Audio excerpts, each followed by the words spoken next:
Good evening everyone. F और फिनोलॉजी के एक और एपिसोड में आपका स्वागत है। लास्ट वीक मैंने बुक रिव्यू की थी for the book rich dad poor dad और उसके काफ़ी सारे पॉजिटिव रिव्यू मुझे मिले थे। तो आज ऐसी बुक लेके मैं आया हूँ। बुक का नाम है kakeibo Japanese art of saving money. Again ये बुक फिर से जापानीज एक ऑथर ने लिखी है। उनका नाम है मिस हनी मोटोको। बुक की शुरुआत होती है 1945 के बाद, जहाँ पे वर्ल्ड वॉर 2 के बाद जापान ऑलमोस्ट डिस्ट्रॉय हो चुका है और फाइनेंशियली काफ़ी बैकवर्ड हो चुका है। वर्ल्ड वॉर 2 तक जापान एक एग्रीकल्चर कंट्री था, लेकिन फिर उनके जो भी रूलर थे उन्होंने डिसाइड किया कि Japan will come up with very financial progressive country. तो उसके लिए काफ़ी सारे उन्होंने एक्शंस लिए और फिर से आज थर्ड हाईएस्ट इकोनॉमी बन चुकी है जापान। यूएसए और चाइना के बाद सबसे strong as a financial country के तौर पे जापान आ चुका है। वर्ल्ड वॉर 2 के बाद ऑलमोस्ट 70-80 ईयर्स हो चुके हैं। तो इस बुक में काफ़ी सारे बेसिक टेक्निक दी गई है जहाँ पे आप सेविंग कर सकते हो। जी हाँ, काफ़ी सारे लोग सोचते रहते हैं कि कौन सी प्रोडक्ट में इन्वेस्टमेंट किया जाए जहाँ पे हायर रिटर्न बनता है, लेकिन इन्वेस्टमेंट करने से पहले इन्वेस्टमेंट का जो कोर पार्ट होता है दैट इज सेविंग। डेली के जो भी आपके लाइफस्टाइल एक्सपेंसेस हैं उसमें से आपको पहले सेव करना होता है और सेव किए गए पैसे को इन्वेस्ट किया जाता है। तो बहुत ही बेसिक टर्म्स में यहाँ पे समझाया गया है। जब पहले मैं ये बुक पढ़ रहा था तो मुझे लगा कि रूटीन लाइफ में शायद ये जहाँ पे जो भी सजेशन दिए गए हैं वो इतने यूजफुल ना हो पाएंगे, लेकिन पिछले 3 महीनों से बुक में जो भी वहाँ पे उन्होंने इंस्ट्रक्शन दिया है, सजेशन दिए हैं, उसको मैंने फॉलो किया और इससे मेरी सेविंग जो पहले होती थी वो ऑलमोस्ट 15 to 20% बढ़ी हुई है। तो ऐसा क्या लिखा गया है आज ये बुक में, तो उसके बारे में डिस्कशन करते हैं। तो चलिए शुरू करते हैं। बुक में सबसे पहला जो सजेशन लिया गया है वो है कि आपको एक नोटबुक लेनी है और नोटबुक में लेफ्ट साइड पे आपकी जितनी भी इनकम है वो आपको लिखनी है और राइट साइड का पार्ट होगा फॉर द एक्सपेंसेस। अभी आप सोचेंगे कि मोबाइल और लैपटॉप और कंप्यूटर और आईपैड के ज़माने में कहाँ आप बुक में लिखने की बात कर रहे हो, लेकिन उसके पीछे भी काफ़ी साइंटिफिक रीज़न है। साइंटिफिक रीज़न ये बताया गया है कि जब भी कोई आप चीज़ लिखते हो तो माइंड के जो न्यूरॉन्स है वो ज़्यादा एक्टिव और अलर्ट हो जाते हैं कंपेयर टू जो आप मोबाइल की स्क्रीन पे टाइप करते हो या लैपटॉप पे कीबोर्ड से टाइप करते हो।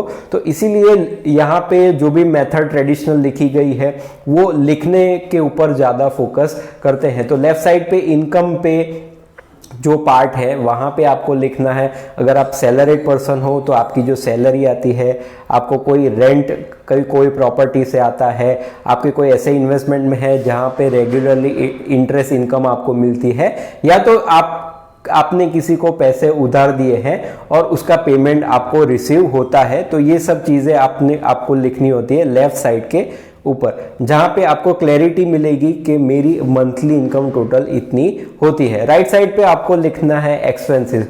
एक्सपेंसेस के पार्ट को आपको 4 पार्ट में डिवाइड करना है, जहां पे पहला पार्ट रहेगा नीड्स में जो भी आपके grocery expenses, electricity bill, rent, या तो जो भी आपके एक्सपेंसेस हैं जिनको आप अवॉइड नहीं कर सकते, जैसे स्कूल फीस या ऐसा कुछ हो गया, लोन ईएमआई हो गया, तो वो आपको राइट साइड पे लिखना है। सेकंड पार्ट लिखना है आपको नीड्स में एंटरटेनमेंट आ गया, शॉपिंग आ गया, या तो ऐसे एक्सपेंसेस जो आपको करने को पसंद है वो आपको नीड्स में लिखना है। थर्ड पॉइंट आता है कल्चरल एक्टिविटी में we are living in India, तो दिवाली, होली, ऐसे काफ़ी सारे फेस्टिवल में हम लोग खर्च करते हैं, तो वो आपको एक्सपेंसेस जो होते हैं वो थर्ड पोर्शन में लिखने हैं। और फोर्थ पार्ट में लिखना है आपको अदर एक्सपेंसेस, मतलब कि जो भी खर्चे आप अननेसेसरी करते हो, जैसे ऑनलाइन शॉपिंग हो गया या फूड ऑर्डर डिलीवरी हो गया, या काफ़ी सारे ऐसे एक्सपेंसेस जो जरूरी नहीं है लेकिन आप वो खर्च करते रहते हैं। तो फोर्थ पार्ट के ऊपर मैं ज़्यादा फोकस करना चाहूँगा बिकॉज ये पर्सनली मैंने भी पिछले 3 महीने जो स्टेप्स मैंने फॉलो किए, वहां पे एक चीज पता लगती है कि अलग अलग 200 300 500 200 300 500 करके काफी सारे ऐसे एक्सपेंसेस हो जाते हैं जो एंड ऑफ द मंथ या एंड ऑफ द ईयर अगर हम उसको टोटल करने जाएं, कैलकुलेट करने जाएं, तो वो काफी बड़ा अमाउंट होता है जो हम लोग ट्रैक नहीं करते। तो इसीलिए अगर वो एक्सपेंसेस आप लिखते हो तो वहां पे आपको पता चलता है कि भाई पूरे साल में मैंने जोमेटो या स्विगी में 15,000 रुपीज खर्च किए, या ऐसे कोई ऑनलाइन शॉपिंग में मैंने 25,000 खर्च किए। तो वहां से आपको आउटपुट मिलेगा, क्योंकि काफी सारे लोगों को मैं डेली लाइफ में मिलता हूं तो उनको यही प्रॉब्लम होता है कि मैं सेव ही नहीं कर पा रहा हूं। तो अगर सेविंग नहीं होगा तो कैसे मैं कोई इन्वेस्टमेंट प्लान के सिलेक्शन पे जाऊं। तो ये पार्ट से आपको पता लगेगा कि आपके कहां पे फालतू खर्चे हो रहे हैं, और फिर उसके हिसाब से आपको लास्ट में एक टारगेट बनाना है कि मेरी इनकम ये है और मेरे एक्सपेंसेस ये हैं। लेट्स से आपको एक टारगेट रखना है कि आपकी मंथली इनकम है 50,000 और उसमें से आपको पर मंथ 15,000 सेव करना है। अभी आप 5,000 से ज्यादा सेव नहीं कर पा रहे हो, तो ऐसे केस में बाकी के 10,000 रुपए कैसे अदर एक्सपेंसेस में से कट करके आप एक्स्ट्रा 10,000 सेव कर पाओ, तो उसके ऊपर आपका माइंड अलर्ट होगा। और माइंड इतना अलर्ट हो जाएगा कि जहां जहां पे भी आप फालतू खर्चे करते होगे वो अगर आप लिखोगे तो आपका माइंड आपको अलर्ट करेगा कि ये खर्चे आगे जाके कम करने चाहिए या तो उसको निगलेक्ट करना चाहिए। और ये प्रैक्टिस आपको continuously for the few months follow करनी है, तब आपको एक हैबिट पड़ेगी एक्सपेंसेस कम करने की, और एक्सपेंसेस कम हो गए तो बट ऑब्वियस आपकी सेविंग ज्यादा होगी। ऑथर ने काफी सिंप्लीफाई मैनर में यहाँ पे ये जो सभी टिप्स दी हुई है, लेकिन डेली लाइफ में अगर इसको फॉलो करते हैं, लिखने की आदत हम लोग बनाते हैं, तो वो काफी हेल्पफुल होगा। लास्ट में कुछ उन्होंने एक्स्ट्रा भी उन्होंने सजेशन दिए हैं, जो कुछ सजेशन मैं आपको बताना चाहूँगा। जैसे उन्होंने बताया कि क्रेडिट कार्ड या यूपीआई, जैसे हम लोग आज गूगल पे या पेटीएम जैसे ट्रांजैक्शन इक्विपमेंट के लिए यूज़ करते हैं, तो उसकी बजाय आपको कैश में हर एक जगह पे पेमेंट या ट्रांजैक्शन करना है।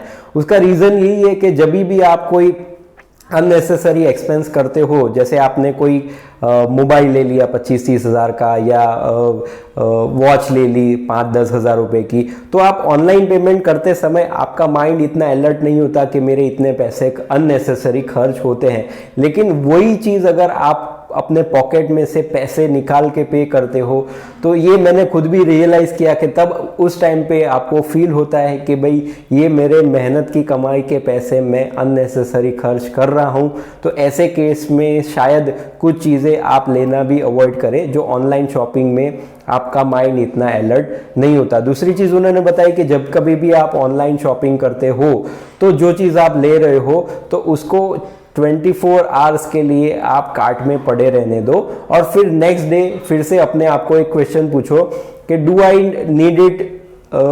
आपको जेन्युइनली अगर वो चीज़ चाहिए, या फिर आपने ऐसे ही डिस्काउंट मिल रहा था और उसके ऊपर पैसा खर्च कर दिया।